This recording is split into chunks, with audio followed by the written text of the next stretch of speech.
जिल्हावार अंदाज पाहिला यातून आपल्याला एकच दिसतं की हा सध्याला पडलेला जो काही भागामध्ये खंड आहे, काही भागामध्ये पाऊस होतो आहे, तर जिथं खंड पडलेला आहे तिथं देखील ही सायकल पुन्हा व्यवस्थितपणे व्हायला वेळ लागतो आणि त्याला तापमान हा घटक सगळ्यात महत्त्वाचा असतो आणि तो जर आता व्यवस्थित आहे, समुद्राच्या पाण्याचं तापमान चांगलं आहे, व्यवस्थित आहे आणि हवेचं तापमान दोन्हींचं सानिध्याने हवेचे दाब कमी होतात.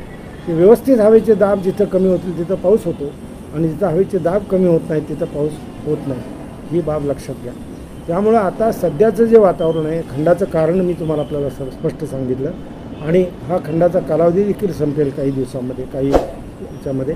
आणि आपण एकूण जो आता आढावा घेतला सर्व जिल्ह्यांचा महाराष्ट्राच्या, त्यात असं दिसून येतं की 28 तारखेला सगळीकडे चांगला पावसाचं प्रमाण आहे.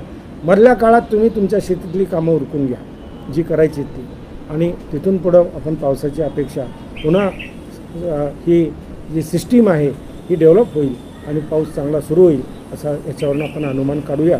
आणि आपल्या कामांना माझ्या शुभेच्छा. धन्यवाद.